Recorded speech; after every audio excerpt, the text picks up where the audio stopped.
I was driving alone on a desolate stretch of highway, the only company being the faint glow of my car's dashboard lights. The night was pitch black, and the trees lining the road seemed like towering shadows reaching out to grab me. Rain poured relentlessly, drumming a haunting rhythm on the roof of my car. My windshield wipers struggled to keep up, creating a surreal strobe effect. My journey had begun with a simple desire to escape the monotony of city life. But now, as I navigated this isolated road, I couldn't help but wonder if I'd made a grave mistake. The GPS on my phone had long since lost signal, leaving me alone with my thoughts and the eerie sounds of the night. It was then that I saw her, a figure standing on the side of the road, drenched and shivering in the rain. A hitchhiker in the middle of nowhere, seemingly out of place. I hesitated for a moment, my instincts warning me not to stop. But guilt overcame caution, and I pulled over.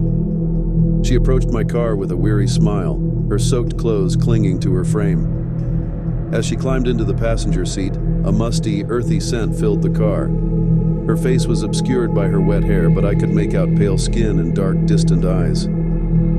"Thank you for stopping," she said softly, her voice trembling like a leaf in the wind. I nodded, my grip on the steering wheel tightening. "You're welcome. It's a terrible night to be out here." She didn't respond, but her presence sent shivers down my spine. Something about her didn't sit right, but I couldn't pinpoint what it was. "Where are you headed?" I finally asked, trying to break the uneasy silence. "Just a few miles ahead," she replied cryptically. I continued driving, the atmosphere growing more oppressive with each passing mile. The rain outside seemed to intensify, creating an impenetrable curtain of water around us. I stole a glance at her, noticing that her clothes were now dry as if they'd never been wet at all. My heart raced as I realized something was horribly wrong. I decided to pull over again, but when I tried, the car refused to stop. The engine roared, accelerating against my will.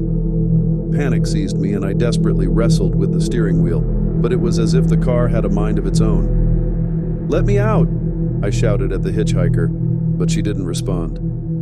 Her eyes remained fixed on me, her gaze unnerving and cold. The car sped down the highway well above the speed limit, and I could see nothing but darkness through the windshield. I felt trapped, a prisoner in my own vehicle, hurtling towards an unknown destination. As the minutes turned into hours, my fear intensified. The hitchhiker remained motionless, her presence an ominous weight in the car. The rain outside had turned into a torrential downpour, and the road had become a treacherous blur of wet pavement.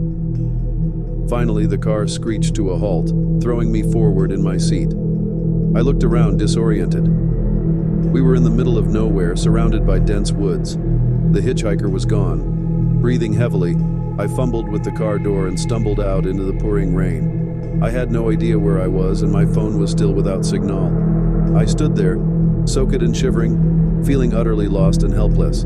And then, from the darkness of the woods, I heard a haunting whisper, barely audible over the rain and wind. It was her voice. "Thank you for the ride," she whispered, her tone dripping with malevolence. Terrified, I turned and ran back to my car, slamming the door shut and locking it. The engine roared to life once more, and the car sped off, leaving me behind in the rain-soaked forest. I never saw the hitchhiker again, but her chilling presence still haunts my nightmares. To this day, I can't explain what happened that night or how my car seemed to be under her control. All I know is that I narrowly escaped a fate that I can only imagine would have been much worse than being stranded in the darkness.